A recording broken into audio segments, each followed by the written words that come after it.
Olá, ouvintes, tudo bem? Bem-vindos à 9ª temporada do podcast Direito Empresarial Café com Leite. Eu nem acredito que a gente vai fazer 4 anos juntos, ouvindo, discutindo, se deliciando aqui com o direito empresarial. Esse é o podcast perfeito para quem busca conhecimento jurídico durante o dia a dia.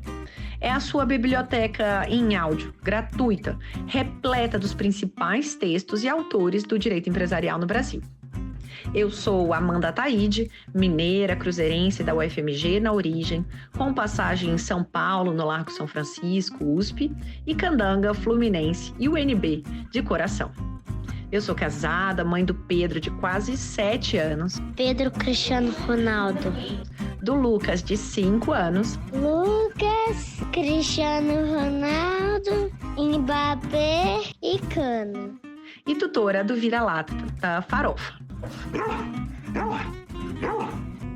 Sou professora da UNB e consultora no Pinheiro Neto Advogados, em direito privado, nas áreas de direito da concorrência, comércio internacional, compliance, anticorrupção, acordos de leniência, negociações, direito empresarial em geral.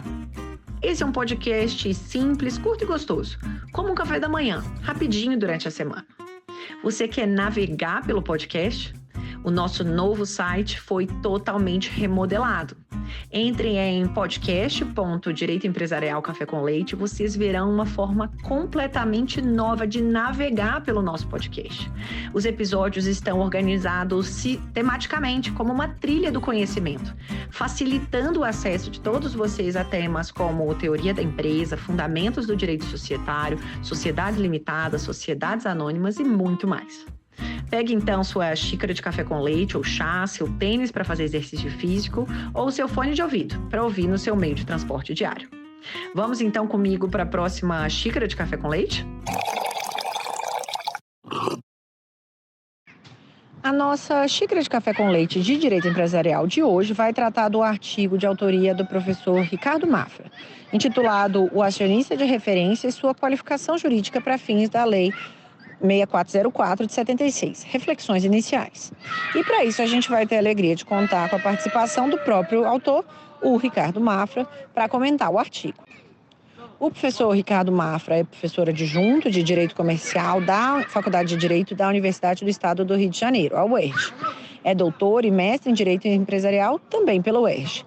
Mestre em Direito pela University of California, Los Angeles School of Law.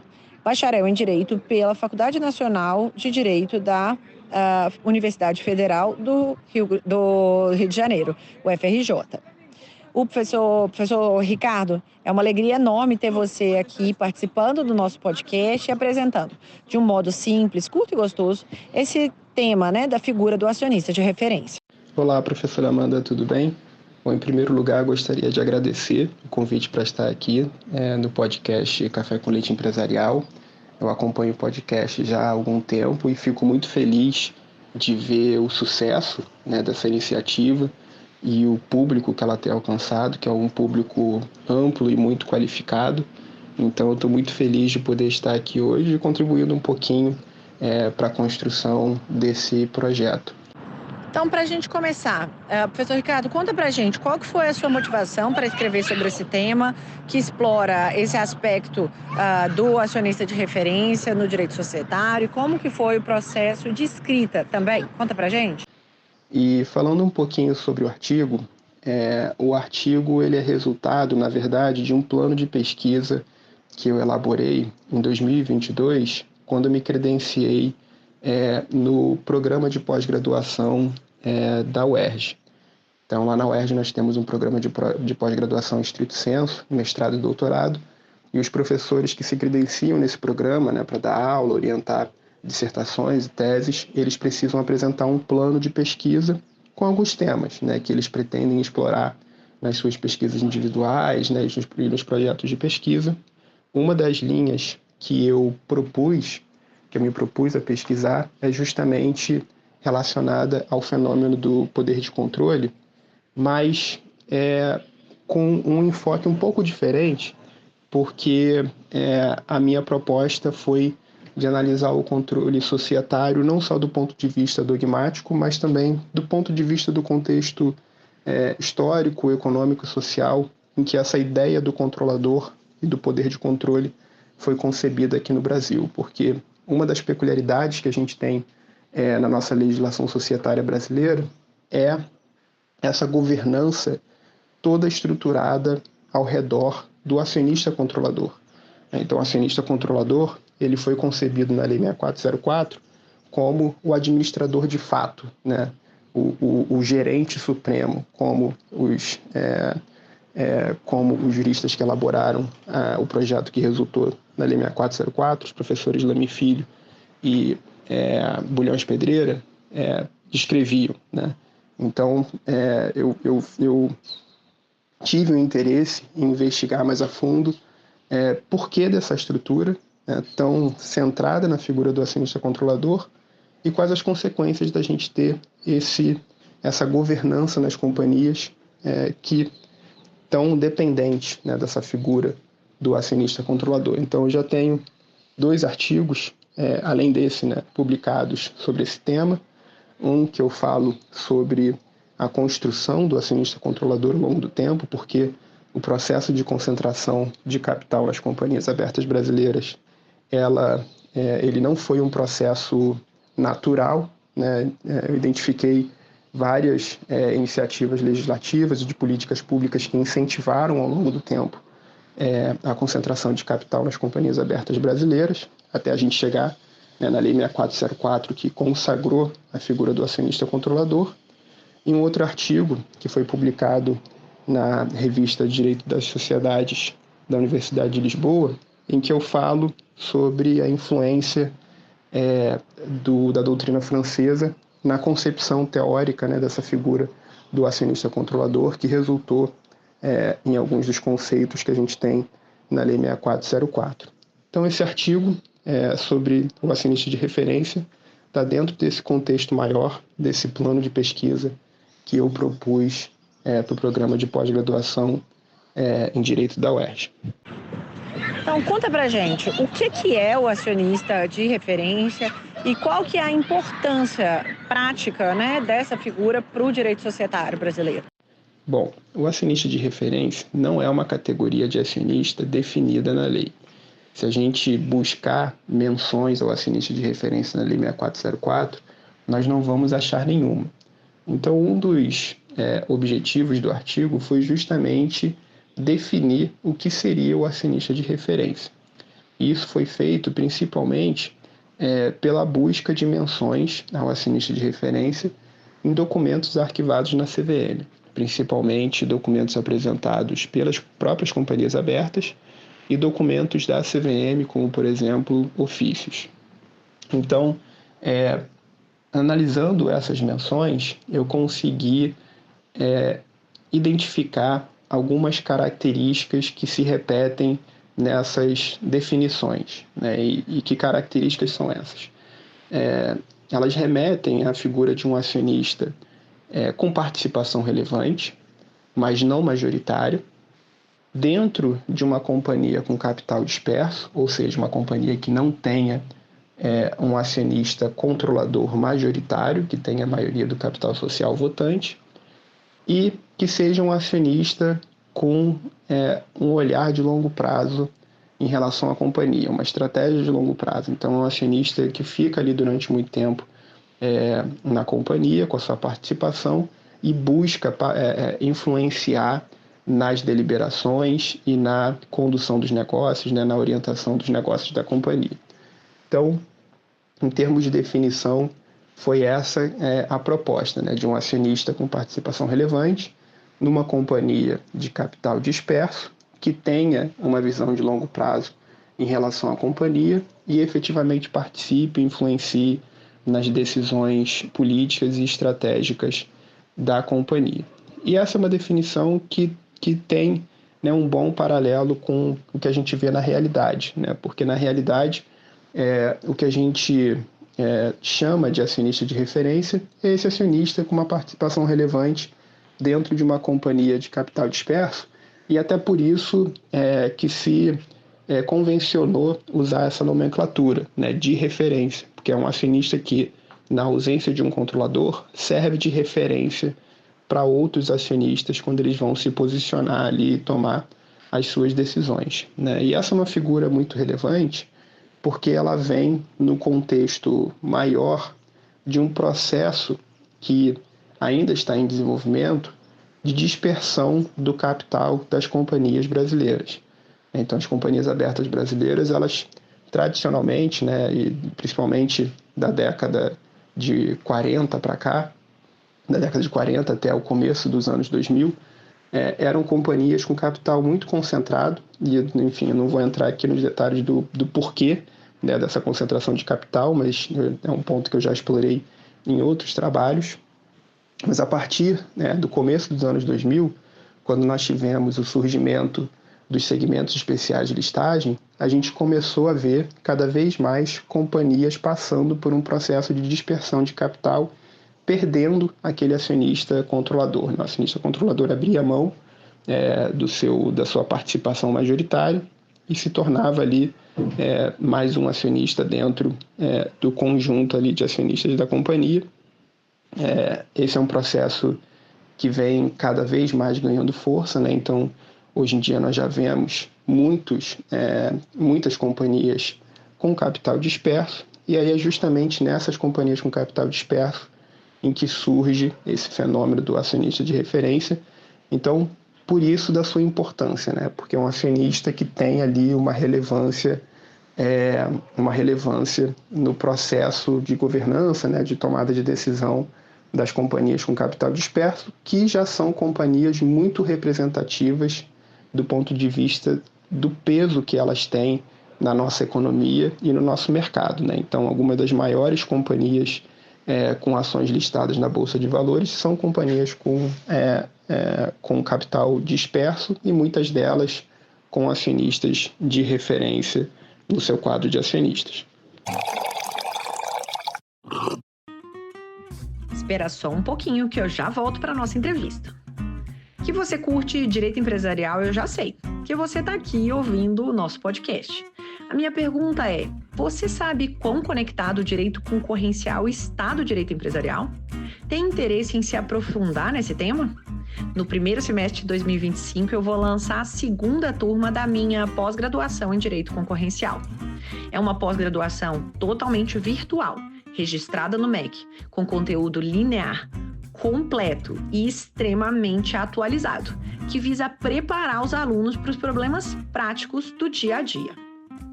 Operações societárias que são de notificação obrigatória ao CAD, cláusulas contratuais, práticas empresariais, como que o direito concorrencial se relaciona com outras áreas do direito.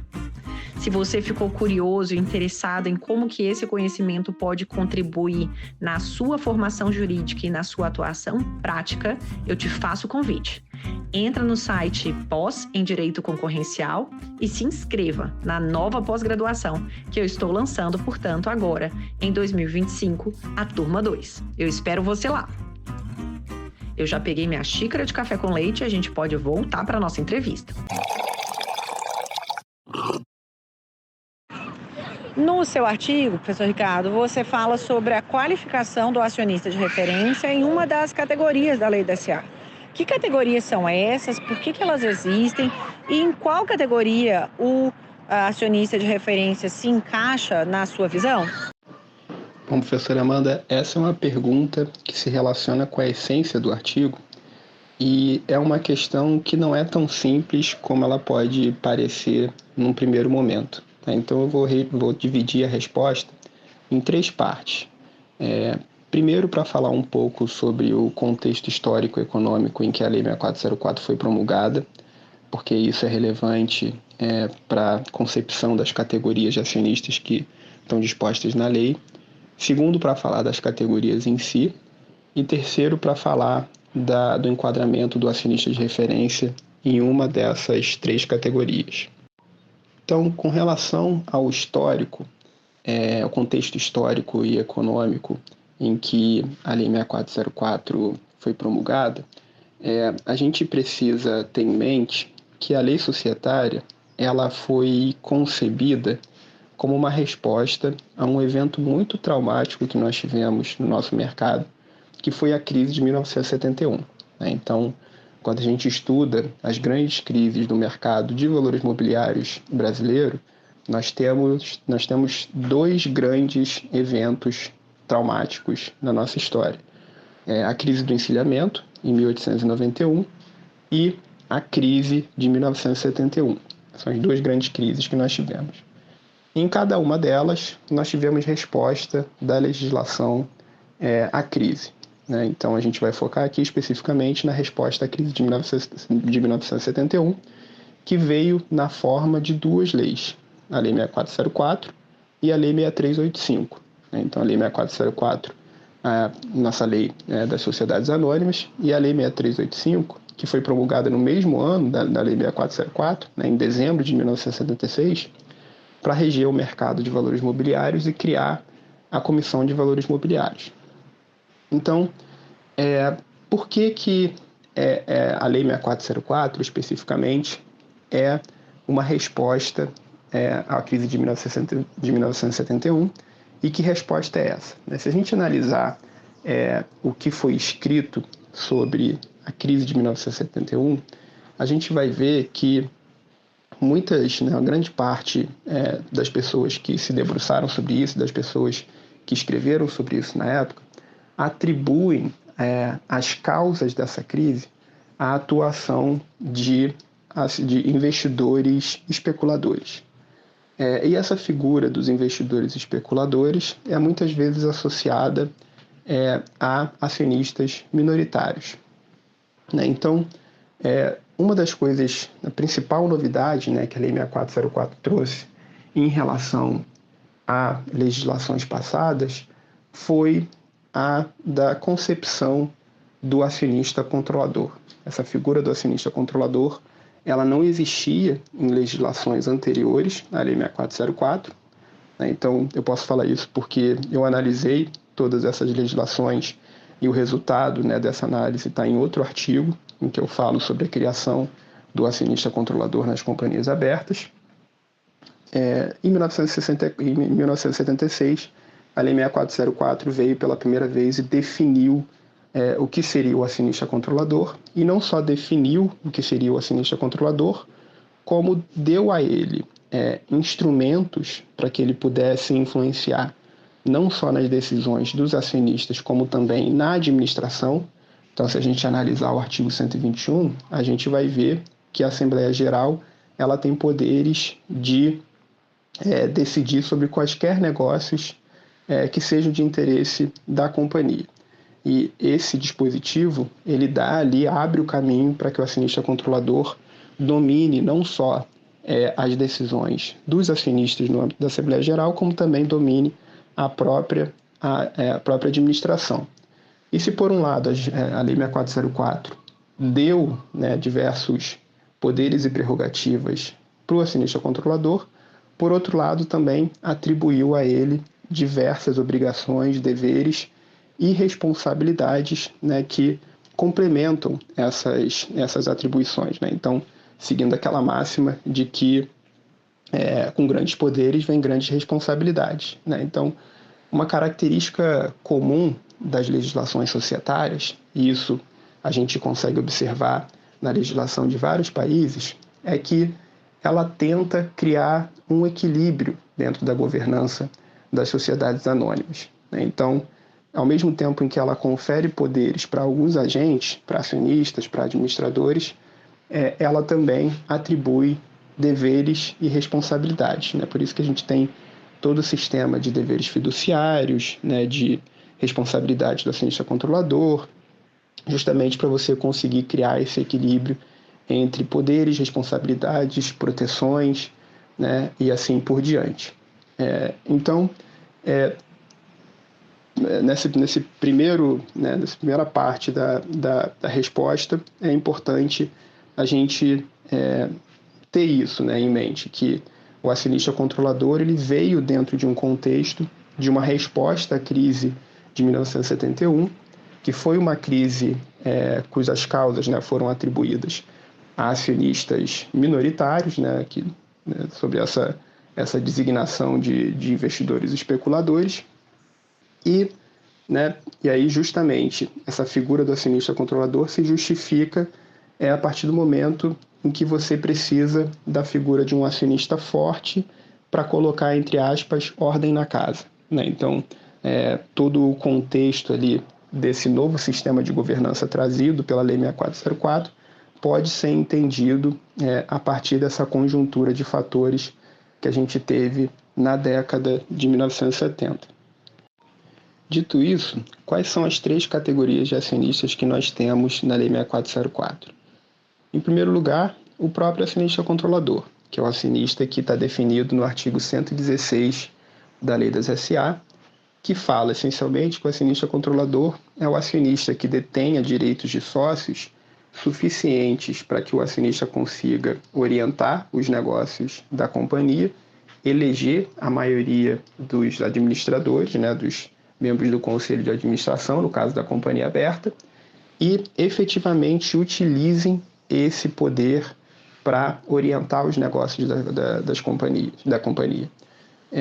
Então, essa definição ela tem uma inspiração na doutrina francesa da década de 60, que estudou bastante, né, os acionistas controladores nas companhias francesas, né, no contexto francês, e esses doutrinadores chegaram à conclusão de que o acionista controlador seria aquele acionista que tem o ímpeto de dominar as decisões da companhia, né? Então, o que define o acionista controlador e o controle societário não é uma questão objetiva de você ter a maioria do capital social votante. O que define, na verdade, é você ter um ímpeto de dominação e ter uma participação, direitos de sócios suficientes para garantir essa dominação das decisões que são tomadas nas companhias. E por que né, a gente precisou definir o acionista controlador? Justamente porque, ao mesmo tempo em que o legislador quis criar instrumentos para que esse acionista pudesse efetivamente dominar as decisões da companhia, ele também quis atribuir deveres e obrigações a esse acionista, né? Porque se você dá um poder, por outro lado, você tem que dar também, atribuir, né, deveres e obrigações para garantir que esse poder não vai ser abusado, né, ou que a sua finalidade vai ser desviada, né? Então, a definição do acionista controlador serve essencialmente para garantir esses instrumentos de dominação da companhia e atribuir deveres e obrigações que podem, no limite, gerar responsabilização. Bom, segunda categoria que nós temos é a do acionista minoritário. Então, o acionista minoritário, ele não é definido de forma precisa na Lei 6404. A definição, né, a gente chega na definição do acionista minoritário quase que por exclusão, né? O acionista que não é um acionista controlador, que não é um acionista com participação relevante. E a lei utiliza essa categoria de acionista para atribuir a ela instrumentos de proteção, né? Então, a lei ela menciona o acionista minoritário quando ela quer garantir a esse acionista minoritário alguma proteção, algum direito para que esse acionista consiga proteger os seus direitos patrimoniais, né, os seus direitos políticos, né, frente a um acionista mais forte, principalmente o acionista controlador, né? Então, no artigo, eu sugiro, né, com base na doutrina, principalmente, né, em doutrinadores como o professor Marcelo Adamec, que falam, né, que o acionista minoritário é definido a partir de uma posição subjetiva, né, que é uma posição de sujeição a outra categoria de acionista. E, por fim, nós temos a categoria dos acionistas com participação relevante, que é uma categoria mencionada em basicamente 2 dispositivos. O 116A, que fala das obrigações de divulgação do acionista que tenha o direito de eleger membros do Conselho de Administração e do Conselho Fiscal, e no artigo 243, que fala do acionista com participação relevante a partir da conceituação de coligação societária. E aí, né, esse conceito de coligação societária é utilizado para determinar como que você vai divulgar a participação em sociedades coligadas nas suas demonstrações financeiras e no relatório anual da administração, né? Então, essa categoria do acionista com participação relevante, ela existe essencialmente para atribuir obrigações de transparência, né? Uma obrigação de transparência de divulgação de informação ao mercado no artigo 116A e uma obrigação de transparência do ponto de vista contábil no artigo 243. Bom, e com isso a gente passa à terceira parte da resposta, que é com relação ao enquadramento do acionista de referência em uma das 3 categorias de acionista dispostas na Lei 6404.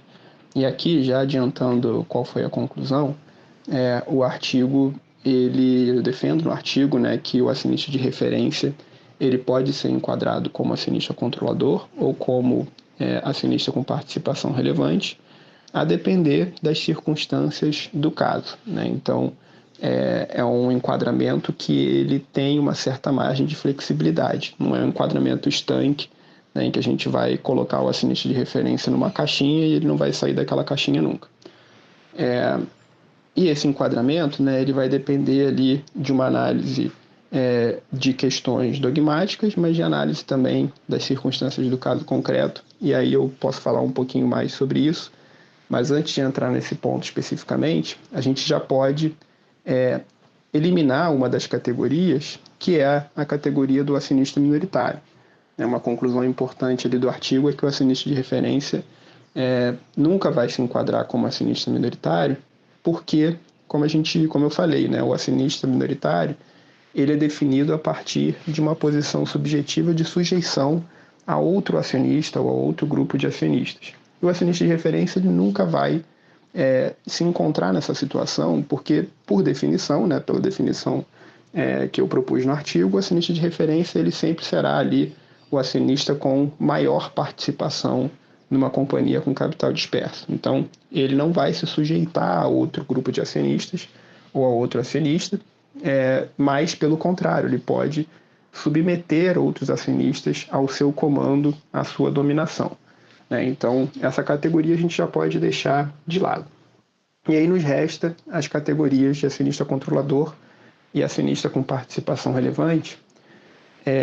E para a gente, né, encaixar o acionista de referência em uma dessas 2 categorias, a gente precisa partir de certos pressupostos, justamente pelo fato de do acionista de referência não ser definido na lei e não ter sido previsto no sistema de governança da Lei 6404. Né? Então, a Lei 6404 ela foi toda estruturada pensando num modelo de uma companhia com capital concentrado com um acionista controlador bem definido. Né? Então, essa categoria, esse enquadramento do acionista de referência na governança da companhia, naturalmente, vai gerar certos atritos.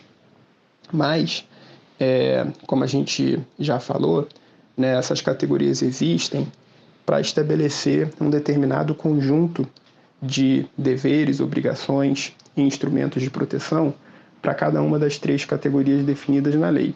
Né? Então, nesse exercício de enquadramento, a gente precisa ter em mente, né, esses instrumentos, esses direitos e em que momento em que esses meios de proteção são ativados, né, para que a gente pense no enquadramento a partir da perspectiva funcional.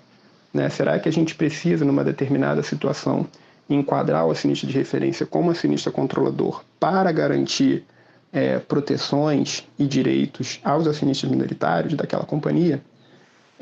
E aí, para a gente fazer essa reflexão do ponto de vista prático, na Lei 6404, nós temos 3 dispositivos que são muito importantes do ponto de vista da atribuição de responsabilidades e proteções de responsabilidade para o acionista controlador e proteções para o acionista minoritário, que são os artigos 117, que trata do abuso do poder de controle, o artigo 141, que garante aos acionistas minoritários o direito de eleger um determinado número de membros do Conselho de Administração em votações separadas, sem a presença do acionista controlador, e artigo 161, que garante aos acionistas minoritários o direito de eleger um determinado número de membros do Conselho Fiscal em votações em separado, sem a presença do acionista controlador. Então, o acionista minoritário de uma companhia, ele está preocupado principalmente com esses 3 dispositivos quando ele está diante de um acionista mais forte. E se a gente não enquadrar o acionista de referência como acionista controlador numa situação, num caso concreto, a gente não vai ter a ativação dos direitos que estão dispostos nesses dispositivos, porque eles dependem da presença de um acionista controlador, para que eles sejam ativados. Então, resumidamente, o que eu proponho no artigo é que o enquadramento do acionista de referência como acionista controlador seja feito a partir de dois aspectos. O aspecto dogmático, que tem relação com o artigo 116. A gente não pode considerar o acionista de referência como acionista controlador sem atender aos requisitos do artigo 116. Então, esse acionista ele precisa ter direitos de sócio que lhe garanta a prevalência nas decisões da Assembleia de modo permanente e o direito de eleger a maioria dos membros do Conselho de Administração, e esses direitos precisam ser efetivamente exercidos. Mas, além desse aspecto dogmático, também tem um aspecto funcional, da gente pensar na necessidade de enquadrar aquele acionista de referência como acionista controlador para ativar as proteções aos acionistas minoritários que foram dispostas na lei. Então, óbvio que isso vai ser uma análise casuística, mas acho que a principal contribuição do artigo foi de quebrar uma espécie de tabu que a gente tem no direito societário, que é imaginar o acionista controlador como acionista com participação majoritária no capital votante e ponto final. Então, se a gente, mesmo do ponto de vista teórico, se a gente pegar os trabalhos de doutrinadores como Fábio Conder Comparato, e até doutrinadores de direito estrangeiro, como o Adolf Burley e o Gardner Means, que escreveram aquele trabalho sobre as companhias de capital pulverizado nos Estados Unidos, a gente vai ver em todos esses trabalhos a admissão da possibilidade de você ter um controlador com participação não majoritária, que é o que a doutrina chama geralmente de controle minoritário, o controle exercido com uma posição não majoritária. Então, do ponto de vista dogmático, a gente pode ter um acionista de referência enquadrado como acionista controlador para fins do artigo 116 nessa categoria de controle minoritário. E do ponto de vista funcional, esse enquadramento ele vai ser importante para a gente ativar esses direitos que estão previstos na Lei 6404, direitos dos acionistas minoritários para eles se protegerem, para protegerem os seus direitos diante de um acionista mais forte. Então, essa é uma categoria, resumindo, uma categorização que é flexível e precisa ser feita, no caso concreto, a partir desses dois vieses, o dogmático e o funcional, da gente pensar na ativação dos direitos que são atribuídos aos acionistas minoritários, principalmente. E, por fim, quanto à possibilidade de enquadramento do acionista de referência como acionista com participação relevante, o que a gente tem aqui de impacto na ativação das obrigações do artigo 116 e do artigo 243, e aqui a gente não tem um impacto tão grande na dinâmica societária como a gente teria no caso do enquadramento do acionista de referência como acionista controlador, porque no artigo 116 nós temos obrigações de transparência que são iguais para o acionista controlador e para o acionista com participação relevante. Os dois precisam divulgar ao mercado negociações feitas com as suas participações societárias da mesma forma. E no artigo 243 o que a gente tem ali é um fator mais objetivo, de uma contabilização em participações em sociedades coligadas, de modo que ali a gente não vai ter a discussão de ativação de direitos, e proteções dos acionistas minoritários. Então, para fins do artigo 116-A e do artigo 243, eu chego à conclusão no artigo de que o acionista de referência pode ser enquadrado como acionista com participação relevante para fins desses dois dispositivos, né? Então, no final das contas, o enquadramento do acionista de referência em uma das categorias da lei das SA vai depender das circunstâncias do caso para a gente analisar a questão dogmática, né, do enquadramento nas características do artigo 116, que define o acionista controlador, e do aspecto funcional para a gente analisar qual o dispositivo que seria ativado se a gente enquadrasse o acionista de referência como acionista controlador, né? Se a gente está falando de uma situação de abuso, no artigo 117, se a gente está falando de uma situação, né, de uma votação, uma deliberação que possa garantir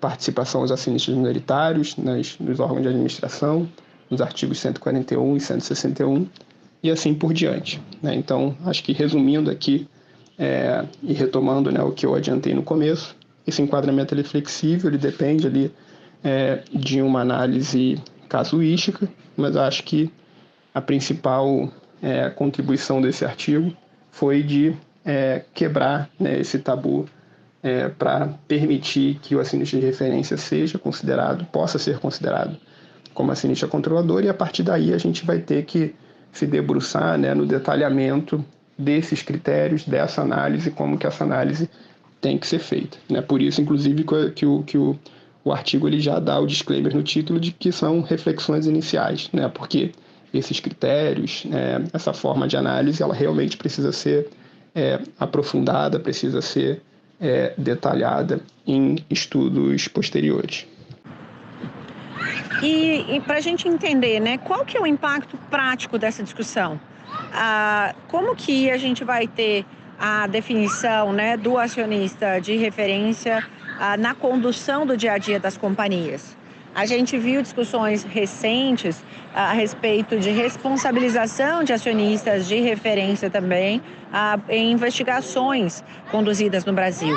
Como que se dá, portanto, essa discussão e essas repercussões aí de uma conceituação e qualificação de um determinado acionista como acionista de referência? Bom, professora Amanda, as principais repercussões, elas vão surgir a partir da qualificação do acionista de referência como acionista controlador. É essa qualificação que vai gerar consequências mais sérias, né, para a dinâmica da sociedade, porque, como a gente já falou, essa qualificação ela vai ativar alguns direitos e alguns instrumentos de proteção que os acionistas minoritários receberam da Lei 6404.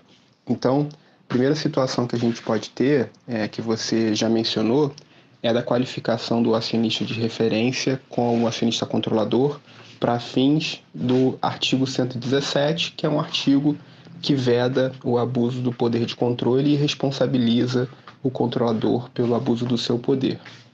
Então, a gente pode ter uma discussão de um acionista de referência que cometeu ali algum ato que pode ser enquadrado como um abuso, mas para você responsabilizar esse acionista de referência nos termos do artigo 117, primeiro você tem que qualificá-lo como acionista controlador. Nós já temos alguns casos em que isso tem sido discutido, né, casos recentes do nosso mercado de capitais, mas são casos que vão acontecer ali no âmbito ou de uma ação judicial ou normalmente, né, como é o caso mais usual, no âmbito de uma arbitragem, porque a maioria das companhias que tem, né, a presença de um acionista de referência são companhias que estão listadas no novo mercado ou nos segmentos especiais de listagem, e essas companhias obrigatoriamente têm uma cláusula compromissória, né, dentro do seu estatuto.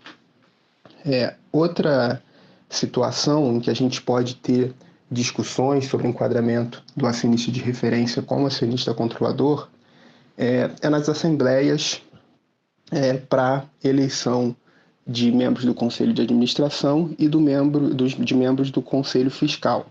Porque nesses casos, a partir do momento em que você identifica um controlador na companhia, você ativa os direitos dos minoritários de eleger um certo número de membros desses conselhos em eleição separada, né, em votação separada, sem a presença do acionista controlador. E aqui a gente pode ter situações um pouco mais desafiadoras, primeiro porque essas discussões podem ser travadas no âmbito da própria Assembleia. E aí, nesse caso, vai caber ao presidente da mesa resolver a questão ali na hora, só que o presidente da mesa, ele não necessariamente, aliás, muito provavelmente não será uma pessoa que terá a mesma qualificação e os mesmos instrumentos, né, as mesmas competências e atribuições que um árbitro ou um juiz teria para poder resolver a situação ali, essa questão no momento da Assembleia. A gente pode ter essa discussão sobre a qualificação do acionista de referência como acionista controlador para fins dos artigos 141 e 161, também numa ação judicial ou numa ação arbitral em que se busque a anulação de uma Assembleia no âmbito da qual não se tenha reconhecido o acionista de referência como acionista controlador, ou até numa discussão na própria CVM, por exemplo, se algum acionista fizer uma reclamação, né, sobre uma eleição em que não foi dado o direito da votação em separado na presença de um acionista de referência que possa ser um controlador, ou até num pedido de interrupção de prazo de convocação. Então, essa discussão ela também pode ser travada no âmbito da própria CVM. E aqui a gente tem um problema, que é o fato da CVM, na interpretação do artigo 141 e do artigo 161, considerar que o acionista controlador tem que ser necessariamente um acionista majoritário, né? Então, a jurisprudência da CVM, apesar de ainda não ter muito volume com relação a esse assunto, o que a gente tem de decisão são decisões que procuram limitar a qualificação do acionista controlador às hipóteses dos acionistas que tenham a maioria do capital social votante. Por isso que eu falei anteriormente, né, que existe um certo tabu de considerar o controle minoritário em certas situações. Nós também temos uma terceira hipótese aqui, em que a gente vai ter sérias repercussões, que é a caracterização do controle para fins do artigo 254-A. Então, o artigo 254-A, ele estabelece a oferta pública por alienação de controle. Algumas pessoas também chamam, de forma um pouco mais informal, de alienação de oferta pública de tag-along, né? Que é a oferta pública em que, quando o acionista controlador vende as ações do bloco de controle, né, as ações do controle, o adquirente dessas ações é obrigado a formular uma oferta pública para todos os acionistas minoritários votantes, oferecendo um preço no mínimo de 80% daquele pago pelas ações do bloco de controle, sendo que no âmbito das companhias listadas no novo mercado, em segmentos especiais de listagem, o tag-along é ampliado, né? O tag-along ele alcança todos os acionistas, votantes ou não, e o preço que deve ser oferecido a eles é um preço de 100%, né, igual ao preço que foi oferecido para as ações que compõem o bloco de controle. Então, a gente pode ter uma situação, até onde eu sei, isso ainda não foi objeto de nenhum caso concreto, mas a gente pode ter uma situação no futuro de um acionista de referência que vende as suas ações e se abre uma discussão se o adquirente dessas ações tem que formular uma oferta pública por alienação de controle ou não. E essa discussão ela vai depender da qualificação do acionista de referência como acionista controlador, né? Então, nós temos essas situações, essencialmente, em que essa discussão pode ser travada, e em cada uma dessas discussões, a qualificação do acionista de referência como acionista controlador vai influenciar na dinâmica da sociedade, né? Porque vai determinar se o acionista de referência pode ser responsabilizado ou não, no caso do artigo 117, vai determinar se o acionista minoritário, se os acionistas minoritários vão ter uma representação proporcional nos órgãos de administração ou não, no caso dos artigos 141 e 161 e vai determinar também se os acionistas minoritários vão ter direito ao tag-along, né, a receberem uma oferta pública por alienação de controle, no caso do artigo 254A. E só para finalizar e deixar essa resposta mais completa, nós temos na CVM uma jurisprudência um pouco mais antiga que trata de situações de controle minoritário para fins do artigo 254A, situações em que acionistas que tinham ali, supostamente, foi discutido nos casos, um controle minoritário, vendeu as suas ações e se abriu uma discussão na CVM se essa venda deveria deflagrar uma oferta de alienação de controle ou não. E nesses casos, geralmente a CVM se posiciona no sentido de que, para fins do artigo 254A, o controle societário é o controle majoritário, né? O controle exercido com a maioria do capital votante. Aí, de novo, a questão que eu mencionei anteriormente do tabu da gente não considerar o controle minoritário nessas situações. Mas é uma jurisprudência um pouco mais antiga, anterior ao surgimento desse fenômeno do acionista de referência, e por isso é um pouco difícil de determinar até que ponto essa jurisprudência mais antiga vai ser determinante num eventual caso em que se discuta a incidência do artigo 254A na venda das ações de um acionista de referência que se coloca ali, se apresenta como um possível acionista controlador. E agora uma pergunta dessa 8ª temporada. Quem é você na física? O que é que você gosta, não gosta? O que é que você faz? E qual o podcast não jurídico que você ouve? Se é que você ouve aí podcasts não jurídicos e que pode recomendar para os nossos ouvintes. Bom, professora Amanda, eu geralmente me considero uma pessoa de hábitos muito simples, né? Então, já falei um pouquinho sobre isso em outro episódio do podcast em que eu participei. Eu gosto de praticar esportes, de ler um livro, de assistir filmes, sair para jantar com a minha esposa, viajar, enfim, coisas que não são, nada fora do ordinário. Óbvio que hoje em dia, com duas profissões, como advogado e professor, sobra pouco tempo para essas atividades e para os meus hobbies, mas sempre que possível eu tento também fazer alguma coisa que não seja relacionada ao trabalho, até para a gente precisa de vez em quando para manter a nossa sanidade. Com relação aos podcasts, eu também aqui repito a mesma resposta que eu dei em outro episódio. Eu para assuntos não jurídicos, eu não costumo acompanhar podcasts como forma de obter informação e tudo mais. Eu ainda sou um pouco tradicional assim nos meios que eu busco. Eu leio muitos jornais, óbvio que em meio digital, acho que poucas pessoas leem jornal na forma física hoje em dia. Mas para assuntos não jurídicos eu ainda sou um pouco tradicional, apesar de, na perspectiva, em questões jurídicas, eu acompanho muito podcast, o seu principalmente.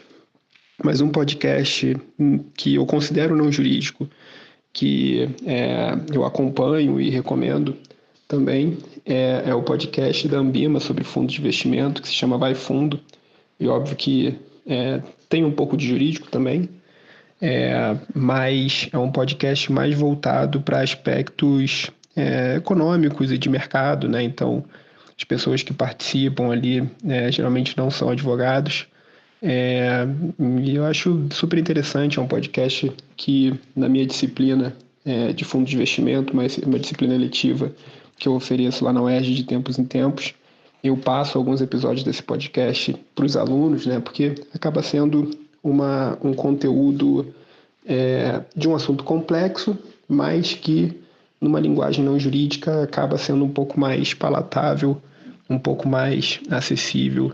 Então, essa é a minha dica aí para os ouvintes que se interessarem pelo assunto, quiserem abordá-lo numa perspectiva não meramente jurídica, mas também por outros vieses, É um podcast muito interessante. Professora Amanda, para finalizar, eu gostaria de agradecer novamente pela oportunidade de estar aqui, de participar de mais um episódio. É realmente uma alegria muito grande, principalmente por eu ter tido essa oportunidade de falar sobre esse livro, né, que originalmente foi a minha dissertação de mestrado, que é um trabalho do qual eu me orgulho muito, né, seja por ter sido aí nessa área de direito concorrencial, que é super importante, como também pelo fato de ter sido a dissertação, e a gente sabe, né, quem segue carreira acadêmica sabe que o mestrado ali é um momento muito importante, e a dissertação de mestrado ela é um desafio muito grande, né, porque é o primeiro grande trabalho assim, de fôlego que o acadêmico faz num período curto, né, geralmente você tem ali 2 anos, em alguns programas um pouco mais de 2 anos para fazer. Então acho que no final das contas ficou um trabalho muito, muito bom, e eu espero que as pessoas gostem, né, que eu tenha ali dado algumas contribuições que sejam positivas, né, para o desenvolvimento da doutrina do direito concorrencial, que, como eu falei nas minhas respostas, aqui no Brasil é muito bem desenvolvida, né, muito sofisticada. A gente tem realmente um direito concorrencial muito avançado no nosso país, felizmente, né, com muitos talentos aí se debruçando sobre esses tópicos. Então eu espero ter contribuído um pouquinho, ter feito a minha parte. A nossa xícara de café com leite foi devidamente tomada. Agradecendo aqui a nosso convidado pela presença, a vocês pela audiência. Se vocês tiverem sugestões, comentários, não deixem de me procurar. No LinkedIn, Amanda Taide, no Instagram, Direito Empresarial Café com Leite, e também, caso vocês tenham meu contato, podem me mandar mensagem no WhatsApp. Um abraço a todos. Tchau, tchau.